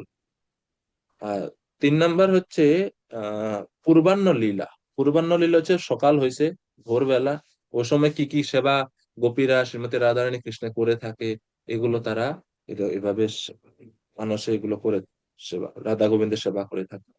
চতুর্থ হচ্ছে মধ্যাহ্ন লীলা, মানে দুপুর বেলা লীলা। দুপুরে ভগবান কৃষ্ণ কি করেন, তিনি সকালবেলা মা যশোদা ওনাকে সাজা টাজা দিয়েছেন, গোপসখাদের সাথে নিয়ে গোচারণে বের হয়েছেন। তো দুপুরে তিনি কি কি লীলা করছেন, গোষ্ঠে গিয়ে, গোষ্ঠ লীলা বলা হয়ে থাকে দুপুর বেলা গোষ্ঠে, উম, বন্ধুদের সঙ্গে সখাদের সঙ্গে। কখনো কখনো শ্রীমতী রাধারানী লুকিয়ে যান ওনাকে দেখার জন্য গোপক বেশ ধারণ করে। এই অনেক, এগুলো আরেক আরেক এটা আরেক আরেক দিক। আহ, তো এর জন্য যোগ্যতা দরকার। আমরা এই বৈদিক সাধন ভক্তি স্তরে থেকে এটা অনুকরণ করা সম্পূর্ণরূপে নিষিদ্ধ। যে যদি কেউ ওই ভাব ভক্তি প্রেম ভক্তি স্তরে অর্জন করেন, তো রাগানুগা ভক্তি থেকে এগুলো শুরু হয়, তখন তিনি এটার জন্য যোগ্য হতে পারেন। তা 5 হচ্ছে অপরাহ্ন লীলা। অপরাহ্ন মানে হচ্ছে বিকাল বেলা, অপরাহ্ন লীলা বলা হয়। 6 নাম্বার হচ্ছে সায়ং লীলা। সায়ং লীলা মানে হচ্ছে গোধূলি লগ্ন। গোধূলি লগ্ন মানে সূর্য অস্ত গেল, সূর্য অস্ত গেল, এখনো রাত্রি শুরু হয় না, ঠিক ওই সময় কৃষ্ণ ফিরে আসতেছেন গোপসখাদের নিয়ে। সমস্ত গোপীরা শ্রীমতী রাধারানী সবাই রাস্তার সাইডে সাইডে দাঁড়িয়ে আছে দেখার জন্য কৃষ্ণকে। এইসব ভাব এখানে আছে। 7 নাম্বার হচ্ছে প্রদোষ লীলা। প্রদোষ লীলা হচ্ছে সন্ধ্যা থেকে শুরু হয়ে, মানে সন্ধ্যার পরবর্তী, যেমন 8টা 9টা এরকম সময়, এটাকে বলা হয় প্রদোষ লীলা, সন্ধ্যাকালীন লীলা। তো সন্ধ্যার সময় মা যশোদা কিরকম বা গোপীরা কিভাবে কৃষ্ণের সেবা করে থাকে, এগুলো তারা স্মরণ করেন। এই জড়জগতে থেকে তারা এগুলো স্মরণ করে করে ওই রকম ভাবে। আর সর্বশেষ 8 নম্বর হচ্ছে রাত্রি, মানে হচ্ছে মধ্যরাত্রে, যে সময় অ্যাকচুয়ালি কৃষ্ণ ওই বংশী বাদন করে গোপীদেরকে বনে ডাকছিলেন, ব্রজগোপিকাদেরকে বংশী ধ্বনির মাধ্যমে। ওটা মধ্যরাত্রি, রাত্রি লীলা, মধ্যরাত্রি লীলা। তো এই হচ্ছে 8টা সময়, বা এই যে মানে এটা হচ্ছে মানে লীলার উপর ভিত্তি করে 8 ভাগে ভাগ করা হয়েছে। এটাকে আমরা বলা হয়ে থাকে অষ্টকালীয় লীলা, অষ্টকালীন লীলা। তো ভক্ত এগুলো স্মরণ করেন, এই এই জগতে থাকতে এগুলো স্মরণ করেন। আর এভাবে না, যখন চিন্ময় জগতে যান তখন সেই লীলাতে তারা নিত্যকালের জন্য যুক্ত হন। কিন্তু প্রভু, আমার জানার ইচ্ছা হচ্ছে এটা যে, যে হম। আমরা এই জড়জাগতিক আমরা যে বৈদিক শাস্ত্র মানছি, তো আমাদের উচিত কিভাবে রাধাকুণ্ডে গিয়ে বাস করা, বা রাধাকুণ্ডের আমাদের বাস করার মনের ভেতর ভাবটা কেমন হওয়া উচিত, কিভাবে আমরা রাধাকুণ্ডে বাস করতে পারি? রাধাকুণ্ডের বাসের কথা এখানে বলছে, যেটা ভক্তিবিনোদ ঠাকুর বলছে যে দুইভাবে রাধাকুণ্ডে বাস হতে পারে, একটা হচ্ছে স্থূল শরীরে আর একটা হচ্ছে মানসিক। স্থূল শরীরে আপনি সরাসরি গিয়ে আপনি রাধাকুণ্ডে থাকেন, সেখানে ভজন করেন। আর দুই হচ্ছে, সেটা তো সম্ভব না, ঘর পরিবার আছে, ব্যবসা বাণিজ্য আছে, চাকরি বাকরি আছে। তো তখন আপনি দিনের একটা সময়, বা এটা আপনার যোগ্যতা অনুসারে, অধিকার অনুসারে, আপনি যদি ওই শুদ্ধতা স্তর লাভ করেন, তো সেই যোগ্যতা অনুসারে আপনি সেই বৃন্দাবনের মহিমা স্মরণ করতে পারেন, এবং এইভাবে মানসিক ভাবেও রাধাকুণ্ডে বাস করা সম্ভব। তো তার জন্য অবশ্যই অধিকার দরকার, যোগ্যতা দরকার, এবং এর জন্য স্বাধীনভাবে না, নিজে নিজে না, আপনি আপনার যিনি কাউন্সিলর আছে, পথপ্রদর্শক তত্ত্বাবধায়ক আছেন, তার অনুমতি নিয়ে তার সাথে পরামর্শ করে এগুলো আপনি করতে পারেন। নিজে নিজে এগুলো করা যাবে না। জিজ্ঞেস করতে যে ওই যে এগুলো, এই যে কথাগুলো, এগুলা জিজ্ঞেস করাই হচ্ছে গুহ্যম আখ্যাতি পৃচ্ছতি, গোপন কথা। এইগুলো হচ্ছে গোপন কথা, যে প্রভু আমার তো এরকম এরকম ভাব আসতেছে, এখন আমি কি করতে পারি। বুঝতে পারছেন? আপনি নিজে নিজে করলে অহংকার আসবে এবং পতন হতে পারে ওই স্তর থেকে। তখন আপনি বলেন, আরে আমি তো শুদ্ধ হয়ে গেছি, আমি তো এখন ব্রজভাব পাইলিছি। তো এই জন্য চেক করার জন্য আমার ভাবটা কি আসলে রিয়েল, না এটা একটা একটা একটা সেন্টিমেন্ট, একটা ভাব প্রবণতা, এটা বোঝার জন্য আপনার অবশ্যই কাউন্সিলরের পরামর্শ মতে এটা চলতে হয়, এই এই বিষয়গুলো। ঠিক আছে? এটা শ্লোক নাম্বার 11, সর্বশেষ শ্লোক উপদেশামৃতের, যেটা হচ্ছে রাধাকুণ্ডের মহিমা এবং শ্রীমতী রাধারানীর মহিমা। কৃষ্ণস্যৈ প্রণয় বসতি প্রেয়সিভ্যোऽপি রাধা কুণ্ডম তস্য মুনিभिरभित তাদৃগেব ব্যদায়ি यत्पृष्ठैरप्यलमसुलभं किं पुनः भक्तिभाजाम् तत्प्रेमेदं सकृदपि सरस्नातुराविष्करोति। তো এই শ্লোকে বলা হচ্ছে কৃষ্ণস্য উচ্চৈ প্রণয়ে বসতি প্রেয়সিভ্যোऽপি রাধা, শ্রীমতী রাধারানী ব্রজভূমির প্রেমময়ী গোপবালিকাগণের মধ্যে শ্রেষ্ঠা। কুণ্ডম চ অস্য মুনিবিরভিত তাদৃগেব ব্যধায়ি, রাধারানী যেরকম শ্রেষ্ঠ সেই রকম শ্রীমতী রাধারানীর যে কুণ্ড, অর্থাৎ রাধা কুণ্ড, তাও কৃষ্ণের অত্যন্ত প্রিয় এবং শাস্ত্রে মুনিরা এইভাবেই তা বর্ণনা করেছেন। ইয়ৎ পৃষ্ঠৈরপ্যি অলমসুলভম কিম পুনঃ ভক্তি ভাজাম, নারদ মুনির মতন শ্রেষ্ঠ মুনি ঋষিরাও প্রেমী ভক্তদের পক্ষেও যা অত্যন্ত দুর্লভ, অন্যান্য মুনি ঋষিদের পক্ষেও যা অত্যন্ত দুর্লভ, সেই রাধাকুণ্ড সবাই এটা, দেবতারা মুনি ঋষিরাও যাদের পক্ষে অত্যন্ত দুর্লভ এই রাধাকুণ্ড, সেই রাধাকুণ্ডের সেবা যে প্রাপ্ত হওয়া বা সেই রাধাকুণ্ডের সেবা করার যে কত দুর্লভ, সেটা আমরা এমনিতেই বুঝতে পারি। এমনকি রাধাকুণ্ড মহান মুনিগণের অত্যন্ত দুর্লভ বস্তু, সুতরাং সাধারণ ভক্তের কাছে তা প্রকৃতই দুর্লভ, সাধারণ ভক্তের কাছে কাছে অবশ্যই দুর্লভ। সুতরাং তৎপ্রেমেদম সকৃতপি সরস নাতুরা আবিষ্করতে, কেউ যদি এমনকি একবারও রাধাকুণ্ডে স্নান করেন, তাহলে তার অন্তরে গোপীদের মতো, তার অন্তরে কৃষ্ণ প্রেম বা ভগবত প্রেমের উদয় হবে, একবার যদি কেউ অবগাহন করে। এখন দেখেন, এই সিদ্ধান্ত, রাধাকুণ্ডে স্নান করার সিদ্ধান্ত রূপ গোস্বামী কখন দিচ্ছেন? ওই 1 2 3 4 সবগুলো শ্লোক পার করার পরে, 9 10 শ্লোক নাম্বার পার করার পরে, এখন 11 নম্বর এসে বলছে এখন আপনি স্নান করেন। এর মানে এই যে একবার রাধাকুণ্ডে স্নান করলে আপনি প্রেম পাবেন, এটা বুঝতে হবে যে এটা এখন আপনি স্নান করলে পাবেন না হয়তো। এটা স্নান করলে, এই একবার স্নান করলে, একবার ডুব দিলে প্রেম পাবেন, এটা কোন স্তরে? এই 9 থেকে 11 নম্বর শ্লোকে কোন স্তরের কথা বলা হচ্ছে? ভাব এবং প্রেমী ভক্তরা ওই স্তরে গিয়ে ওই যে বাচ বেগ মানস সমস্ত প্রকার বেগ সংযত করেন, 6 প্রকার দোষ বর্জন করেন, 6 প্রকার গুণ অর্জন করেন, ভক্তদের সঙ্গে প্রীতিময় সম্পর্ক তৈরি করেন, ভক্তদেরকে যথাযথ দৃষ্টিতে সম্মান প্রদর্শন করা শিখেন। তারপরে এই যে বৈধি ভক্তি, কৃষ্ণ নাম আদি স্মরণ করেন, অবিদ্যা থেকে মুক্ত হন, অবিদ্যা নামক রোগ থেকে মুক্ত হন, জন্ডিস রোগ থেকে মুক্ত হন, ব্রজে বাস পূর্বক কৃষ্ণ ভক্তের তত্ত্বাবধানে থেকে ভক্তি অনুশীলন করেন, ভাব স্তর প্রেম স্তর লাভ করেন, তারপরে স্নান করেন, তারপরে এই প্রেম লাভ করতে সক্ষম হবে। তো এই জন্য, আর আমরা কি করি, এই তো ফাইলেছি শ্লোক, যাই এখনই যাই, যাই লাভ একটা দিয়া ডুব দিয়াই প্রেম পাইলে। অবশ্যই রাধাকুণ্ড স্নান করা তো অবশ্যই এটা ভালো, কিন্তু প্রেম প্রাপ্তি ওই এত শর্টকাট রাস্তা না। দেখেন, কোনো দামি জিনিস এই জগতে শর্টকাটে পাওয়া যায় না, তার জন্য পর্যাপ্ত পরিমাণে পরিশ্রম করতে হয়। তো যেটাই জড় জগতে কি চিন্ম জগতেরও দুর্লভ বস্তু, কৃষ্ণ প্রেম, সেটা কি অত সহজে এই একবার ডুব দিলে পাওয়া যায়? ডুব দিতে পারেন, কিন্তু ছিল প্রভুপাদ এই বিষয়ে প্রভুপাদ বলছেন যে 3 ফোঁটা জল মস্তকে সিঞ্চন করে। বিভিন্ন ভক্তদের বিভিন্ন ভাব আছে, কোন কোন আচার্যরা বলছেন রাধাকুণ্ডে স্নান করা উচিত না, কেন এটা রাধারানীর স্বরূপ রাধাকুণ্ড। এবং চিন্ময় জগতে রাধাকুণ্ডের উৎপত্তি সম্বন্ধে বলা হচ্ছে যে শ্রীমতী রাধারানী এবং ভগবান শ্রীকৃষ্ণের চিন্ময় অশ্রুবিন্দু থেকে শ্যামকুণ্ড এবং রাধাকুণ্ডের উৎপত্তি হয়েছে চিন্ময় জগতে। আর সেই রাধাকুণ্ড শ্যামকুণ্ড চিন্ময় জগতে যে নিত্য শ্যামকুণ্ড রাধাকুণ্ড আছে তাদের এই রেপ্লিকা হচ্ছে এই জড় জগতে ভৌম বৃন্দাবনে যে রাধাকুণ্ড এবং শ্যামকুণ্ড। তো রাধাকুণ্ড শ্যামকুণ্ড আসলে ভগবানেরই স্বরূপ, ঠিক আছে। তো এই জন্য শ্রীমতী রাধারানী যেরকম লাদিনী শক্তি মূর্ত প্রতীক, রাধাকুণ্ড হচ্ছে লাদিনী শক্তির মূর্ত প্রতীক। এই হচ্ছে রাধাকুণ্ড তত্ত্ব। এই জন্য এই রাধাকুণ্ড স্নান আসলে খুব গুরুত্ব সহকারে এটা বোঝা উচিত।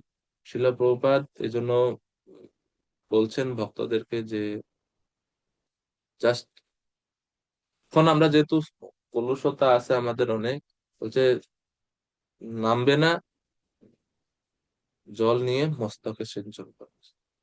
আবার যেরকম আরো মহাপ্রভুর একজন ভক্ত ছিলেন না, কি জানি, উনি দিনের বেলা গঙ্গা স্নান করতে যেতেন না, রাত্রে যেতেন, গিয়ে আবার গঙ্গাতে নামতেন না। তিনি কিনারে থেকে গঙ্গা স্পর্শ করে মস্তকে ধারণ করতেন। তো এরকম এক এক ভক্ত, আবার কোনো কোনো ভক্তরা গঙ্গা স্নানও করেন, আবার রাধাকুণ্ডে স্নান করেন। তো দুইটাই আছে, স্নানেরও কথা আছে, আবার তো এটা হচ্ছে অধিকার ভেদে, যে মানে কে কত কোন কোন স্তরে অধিকারী তার ভেদে এইসব উপদেশগুলো আছে। তো শিল প্রভুপাদ আহ এই এই শ্লোকের তাৎপর্য সুন্দরভাবে বলছেন যে শ্রীমতী রাধারানীর সখী এবং মঞ্জুরিগণের পদাঙ্ক অনুসরণ করে যারা ভক্তিতে প্রগতি সাধনের আগ্রহী, তাদের জন্য রাধাকুণ্ড হচ্ছে সবচেয়ে গুরুত্বপূর্ণ স্থান। রাধাকুণ্ডের তীরে আসতে চান, তাহলে রাগানুগা ভক্তির স্তরে আসেন, তারপরে আসেন। এখন বৈদিক ভক্তি করতেছেন, এখনো যেখানে আছেন এখান থেকেই করেন। ভক্তির উন্নত স্তর লাভ করার পরে যাইয়েন রাধাকুণ্ডে। যারা তাদের সিদ্ধ দেহে গোলকে ফিরে যেতে আগ্রহী, তাদের রাধাকুণ্ডে বাস করা উচিত, নিয়মিত সেখানে স্নান করা উচিত, শ্রীমতী রাধারানীর অন্তরঙ্গ মঞ্জুরি বৃন্দের আশ্রয় গ্রহণ করে তাদের নির্দেশ মতো সেবা করা উচিত। কেউ যদি স্থায়ীভাবে রাধাকুণ্ডে বাস নাও করতে পারেন, তথাপি ভক্ত মাত্রই যথাসম্ভব রাধাকুণ্ডে স্নান করা উচিত। মাঝে মাঝে গেলেন, বছরে একবার 2 বছরে একবার গিয়ে দর্শন করে আসলেন, প্রণাম করে আসলেন, স্নান করে আসলেন। রাধাকুণ্ড কৃষ্ণ প্রেমের জলে পূর্ণ, এবং এই জন্য নিম্নোক্ত উপায়ে আমরা এই প্রেম লাভ করতে পারি। এক হচ্ছে জড় বাসনা থেকে মুক্ত হয়ে রাধাকুণ্ডের তটে থেকে, আর 2 হচ্ছে রাধাকুণ্ডের জলে স্নান করে শ্রীমতী রাধারানীর মানস মানসে রাধারানীর আনুগত্যের সেবার মাধ্যমে। এবং এটাই হচ্ছে ভজনের পূর্ণতা। তো এইভাবে শিল প্রভুপাদ এই শ্লোকের তাৎপর্যে রাধাকুণ্ডের ব্যাপারে বলছেন। এবং আমরা জানি কৃষ্ণলীলায় ভগবান যখন অরিষ্টাসুরকে বধ করেন, অরিষ্টাসুরকে বধ করার পরে অরিষ্টাসুরের যে খুরের আঘাতে যে গর্ত হলো, ছোট্ট গর্ত, তো যখন অরিষ্টাসুরকে বধ করছে, অরিষ্টাসুর যেহেতু একটা ষাঁড়ের রূপ ধারণ করে আসছেন, তখন গোপীরা বলছে না, কৃষ্ণ এখন গোহত্যার পাপে পাপী, এখন কৃষ্ণকে প্রায়শ্চিত্ত করতে হবে, গোপীরা বলছে। তো কৃষ্ণ বলছে, আরে আমারে পাপ কোনো সময় স্পর্শ করে না, আমারে আবার পাপ কেমন করে, আমি আমি অপাপবিদ্ধ। বলছে না, আমরাও তো কিছু বুঝি না, অপাপবিদ্ধ তুমি বৃন্দাবনের বাইরে, বৃন্দাবনে এখন আসলে তোমার পাপ স্পর্শ করছে, তোমাকে এখন স্নান করতে হবে সব তীর্থে। কৃষ্ণ বলছেন, ওকে, সমস্ত তীর্থে স্নান করার বদলে আমি সমস্ত তীর্থকে এখানে ডাকবো, তাইলেই তো হয়ে যাবে। তখন কৃষ্ণ বংশীধ্বনি করলেন, সপ্ত তীর্থ ওনারা আসলেন। এখন গোপীরা বলছেন, আমরা কেমনে জানবো সপ্ত তীর্থ আছে না অষ্ট তীর্থ আছে, আমরা কি দেখছি নি ওনাদের। তখন কৃষ্ণ আবার নির্দেশ দিলেন, ওকে তোমরা সবাই তোমাদের স্বরূপ, তোমাদের দেবী রূপে গোপীদের কাছে একজন একজন করে হাজিরা দাও। তো এরপরে ওনারা ওনাদের যে স্বরূপ, মূল স্বরূপে যে আমি গঙ্গা, আমি যমুনা, আমি সরস্বতী, আমি গোদাবরী, তো তখন ওনারা বিশ্বাস করছেন। তখন কৃষ্ণ রাধাকুণ্ডে, সরি, কৃষ্ণ শ্যামকুণ্ড, শ্যামকুণ্ড প্রথমে নির্মাণ হয়েছে। কৃষ্ণ শ্যামকুণ্ডে স্নান করে বলছে, ঠিক আছে এখন তো আমি পবিত্র, কিন্তু তোমরা এখন অপবিত্র, কারণ তোমরা এটা দেখছো, গোহত্যা তো আমি করছি বলছো, কিন্তু তোমরা তো এটা দেখছো, এবং এর কারণে তোমরাও এখন অপবিত্র হয়েছো, তোমাদেরকে এখন স্নান করতে হবে। তো তখন শ্রীমতী রাধারানী বলছে, ঠিক আছে আমরা স্নান করব। মানস সরোবর থেকে ওনারা জল নিয়ে আসছেন, হাতের কঙ্কন দিয়ে, হাতের যে কঙ্কন মানে ছোট চুড়ির মতো, এটা দিয়ে ওনারা প্রথমে খনন করছেন। তো এই জন্য রাধাকুণ্ডের নিচে আর একটা কুণ্ড আছে, এটারে বলা হয় কঙ্কন কুণ্ড।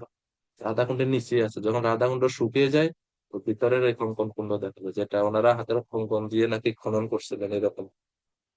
তা আমি এখনো যাই না কোনো সময় রাধাকুণ্ডে, আমার সৌভাগ্য হয় নাই, আমি পাপী মানুষ।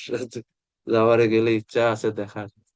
যাই হোক, তো তো তখন ওনারা কুণ্ড খনন করেন এবং জল আনতেছে। তো এখন ঘটি ঘটি জল আনতে আনতে এত এত জল কিভাবে আনবে ঘটি করে, মানে এক ঘটি জল ঢালে, জল ঢালার সাথে সাথে এটা মাটি শেষ শুষে নেয়।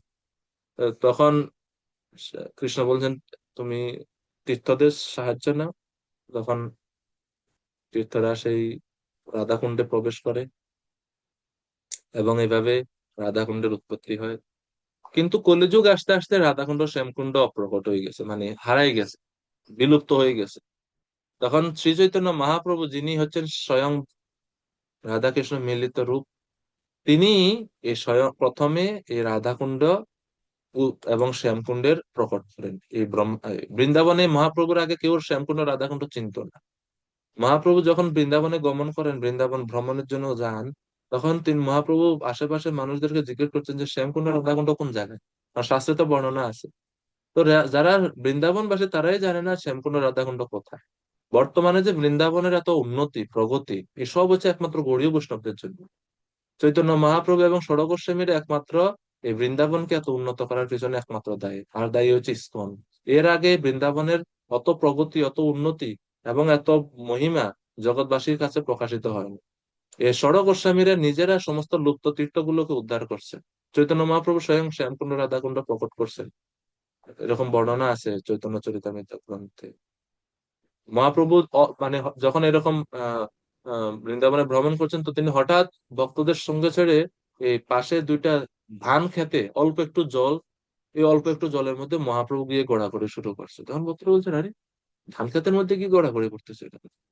তখন মহাপ্রভু বলছেন, এই হচ্ছে শ্যামকুণ্ড এবং রাধাকুণ্ডের স্থান।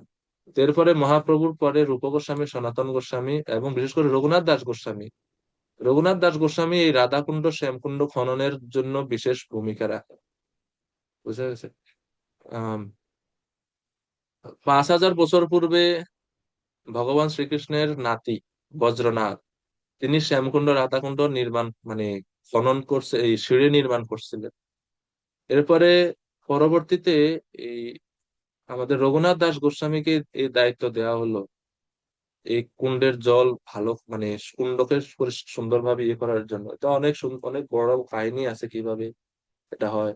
তো রঘুনাথ দাস গোস্বামী তিনি এই কুণ্ডের কিনারে বসে বসে জপ করতেন। তো তখন রঘুনাথ দাস গোস্বামী একদিন মনে হলো কুণ্ডের জল নোংরা, কর্দমাক্ত, কাদা কাদা হয়ে গেছে, জল অল্প, মাটি, আর অনেক মানুষজন আসে। তো তিনি হঠাৎ ওনার জব করতে করতে ওনার মনের মধ্যে ইচ্ছা আসলো আসলো যে এই কুণ্ডটারে যদি একটু সুন্দর করা যেত, সুন্দর খনন করা যেত, সিঁড়িটি নির্মাণ করা যেত, তাহলে ভালো হইতো। ঠিক ওই সময় এই দক্ষিণ ভারতে হিমালয় প্রদেশে সমরকন নামক একজন ধনী বণিক বা রাজা, উনি বদ্রিকাশ্রমে যাচ্ছেন অনেক ধন সম্পদ নিয়ে ভগবান বদ্রীনারায়ণকে দেওয়ার জন্য। আর ওনার রাত্রিতে সেই সেই সমরকন নামক সেই ব্যক্তিকে ভগবান বদ্রীনাথ স্বপ্নে এসে বলছে, তুমি এই ধন সম্পদ নিয়ে আমার কাছে আসার দরকার নেই, তুমি বৃন্দাবনে যাও। সেখানে রাধাকুণ্ডের তীরে রঘুনাথ নামক একজন ভক্ত আছে, তাকে তুমি সমস্ত ধন দান করো, ওকে দান করলেই আমি পাবো। তখন তিনি সেই ধন সম্পদ নিয়ে বৃন্দাবনে এসে হাজির রঘুনাথ দাস গোস্বামীর কাছে। তখন রঘুনাথ দাস গোস্বামী মনে করলেন যে এটা শ্রীমতী রাধারানীর ইচ্ছা, তো সেই কারণে তিনি সেই ধন তিনি গ্রহণ করলেন। তখন রঘুনাথ দাস গোস্বামী জীব গোস্বামীকে সেখানে ডেকে আনেন, কারণ জীব গোস্বামী হচ্ছেন আমাদের ষোড়শ গোস্বামীদের মধ্যে মানে খুব এক্সপার্ট এই বাইরের মানুষের সঙ্গে ডিলিং করার জন্য, বিভিন্ন প্রজেক্ট নিয়ে কাজ করার জন্য ইনি খুব এক্সপার্ট। তো তিনি তখন জীব গোস্বামী এসে এই রাধাকুণ্ড শ্যামকুণ্ডে যে জায়গা আগে জায়গা কিনছে, মানে নিজেদের নামে কিনছে, এই এই দলিল এখনো আছে বৃন্দাবন ইনস্টিটিউটে, এই দলিল এখনো ওনাদের যে কিনছেন জায়গা। 1545 সালে এই রাধাকুণ্ড শ্যামকুণ্ড খনন শুরু হয়, 1545 সনে। আর যখন খনন করার সময় সেই শ্যামকুণ্ড খনন করতে গিয়ে সেখান থেকে রাধাকৃষ্ণ বিগ্রহ মাটি থেকে প্রকটিত হয়। তো সেই বিগ্রহ এখন পুরাণ রাধাকৃষ্ণ মন্দির নামে একটা মন্দির আছে, সেখানে সেই বিগ্রহ সেবিত হচ্ছে। তো এরপরে 1591 সালের দিকে জয়পুরের রাজা মহারাজ মান সিং তিনি বৃন্দাবনে গোবিন্দজিউ মন্দির নির্মাণ করার পরে কিছু পাথর রয়ে গেছে, সেই পাথরগুলো দিয়ে তিনি রাধাকুণ্ডের পাড়ে আরো কিছু সিঁড়ি নির্মাণ করছিলেন। এরপরে 1817 সনে কলকাতার ধনী জমিদার লালা বাবু তিনি আরো কিছু সিঁড়ি নির্মাণ করলেন। এভাবে ক্রমে ক্রমে ক্রমে শ্যামকুণ্ড রাধাকুণ্ড বর্তমান রূপ ধারণ করে। যখন ওনারা এই শ্যামকুণ্ড খনন করতে যান, তত সেই প্রথমে রঘুনাথ দাস গোস্বামীর সময়, তো তখন এই শ্যামকুণ্ডটা দেখবেন আপনারা একটু মানে এত, রাধাকুণ্ডটা স্কোয়ার আছে বা সাইজ সুন্দর আছে, কিন্তু শ্যামকুণ্ড একটু তেড়া। এটা ওইখানে পঞ্চপাণ্ডব আছে, পঞ্চপাণ্ডবরা ছিল বৃক্ষরূপে। তো বলছে আপনি বৃক্ষগুলো কাটতে গেছে, তখন বলছে আমরা পঞ্চপাণ্ডব এখানে কৃষ্ণ লীলা বৃন্দাবনে আশ্রয় গ্রহণ করেছি, আমরা বৃক্ষরূপে, কৃপা করে আমাদেরকে কাটবেন না। তো সেই কারণে আর ওই জায়গাটা কাটেন নাই। এই জন্য একটু শ্যামকুণ্ডের একটু সাইজটা তো সুন্দর দেখা যায় না আর কি। এই জন্য শ্যামকুণ্ডের আকৃতিটা একটু ভিন্ন। রঘুনাথ দাস গোস্বামীকে স্বপ্নে দেখাইছে, আমরা ভজন করতেছি, আমাদেরকে কৃপা করে থাকতে দিন এখানে। তো 1576 সনে রঘুনাথ দাস গোস্বামী রাধাকুণ্ডের সেবার দায়িত্ব জীব গোস্বামীকে অর্পণ করেন, আর রঘুনাথ দাস গোস্বামী 1583 সনে তিনি এই জড় জগৎ থেকে অপ্রকট হন। এরপরে জীব গোস্বামী তিনি আরো কিছু উন্নয়ন করেন। এই হচ্ছে রাধাকুণ্ডের সংক্ষিপ্ত ইতিহাস। শিল প্রভুপাদ বলছেন, আমাদের কখনো রাধাকুণ্ডকে সাধারণ জলাশয় মনে করা উচিত নয়। রাধাকুণ্ড স্বয়ং রাধারানী, শিল প্রভুপাদের বাণী। প্রভুপাদ বলছেন, আমাদের উচিত রাধাকুণ্ডে 3 ফোঁটা জল মাথায় সিঞ্চন করা, এতে আমরা স্নানের ফল লাভ করতে পারবো। ইচ্ছা মতো সাঁতার কাটা, ময়লা ফেলা, কফ থুতু ফেলা, কাপড় চোপড় ধোয়া রাধাকুণ্ডে উচিত নয়। অন্য জায়গা থেকে আগে স্নান টান করে তিলক টিলক করে পবিত্র কাপড় চোপড় পরে এরপরে রাধাকুণ্ডে নেমে জাস্ট ডুবটা দিয়ে উঠে আসা উচিত। না গা ঘষাঘষি, না নাক পরিষ্কার, মুখ পরিষ্কার, কুলি করা, কিচ্ছু না। রাধাকুণ্ডে এগুলা কিছু করা উচিত না যারা স্নান করে। প্রভুপাদ তো এটা প্রবচনে প্রভুপাদ বলছে, 3 ফোঁটা জল মাথায় সিঞ্চন করো, তাইলে স্নানের ফল পাবে। বলা হচ্ছে যদি কেউ এই কুণ্ডের চরণে অপরাধ করে, তাইলে এই রাধাকুণ্ড তখন তাগরে আর ওই গোলক বৃন্দাবন নিবে না, রাধাকুণ্ড পরে নরকুণ্ডে নিয়ে যায়। এই জন্য এই বৃন্দাবন ধামে অপরাধ থেকে সাবধান হতে হবে। রাধাকুণ্ড স্নানের ফল আদি বরাহ পুরাণে বর্ণনা করা হচ্ছে, রাধাকুণ্ড ইতি খ্যাতম সর্ব পাপহরম শুভম অরিষ্ট রাধাকুণ্ডভ্যাম স্নানাৎ ফলমবাপ্নুতে রাজসূয় সমেধাভ্যাম নত্র কার্যা বিচারণা গোহত্যা ব্রহ্মহত্যা চ পাপম ক্ষিপ্রম প্রণশ্যতি।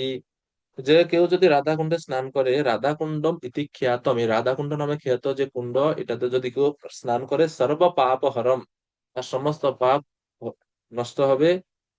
রাজসূয় অশ্বমেধ যজ্ঞ আদির ফলে যে পুণ্য লাভ হয়, সে সমস্ত পুণ্য লাভ করবে। গোহত্যা ব্রহ্মহত্যা যে সমস্ত পাপ, সেই সমস্ত পাপ থেকে একজন ব্যক্তি মুক্ত হতে পারবে। রাধাকুণ্ড অষ্টকম আছে, খুব সুন্দর। তো সে রাধাকুণ্ড অষ্টকমেও রাধারানী এই কুণ্ডের অনেক সুন্দর মহিমা আছে। তো এই হচ্ছে আমাদের প্রার্থনা, যে আমরা যেন কোনো সময় আমাদের জীবনের যে অন্তিম বা সর্বোচ্চ লক্ষ্য, রূপ গোস্বামী বলছেন রাধাকুণ্ডের তীরে বাস করে, সেই অধিকার যেন আমরা কোনো সময় লাভ করতে পারি। রাধাকুণ্ডের কাছে আমাদের প্রার্থনা। হরে কৃষ্ণ হরে কৃষ্ণ কৃষ্ণ কৃষ্ণ হরে হরে, হরে রাম রাম রাম হরে হরে। জগৎগুরু শিল প্রভুপাদ কি জয়। श्री उपदेशामृत ग्रंथ की जय। श्रील रूप गोस्वामी पाद की जय। निताय गौर प्रेमानंदे हरि हरि बोल। সবাইকে অনেক অনেক ধন্যবাদ।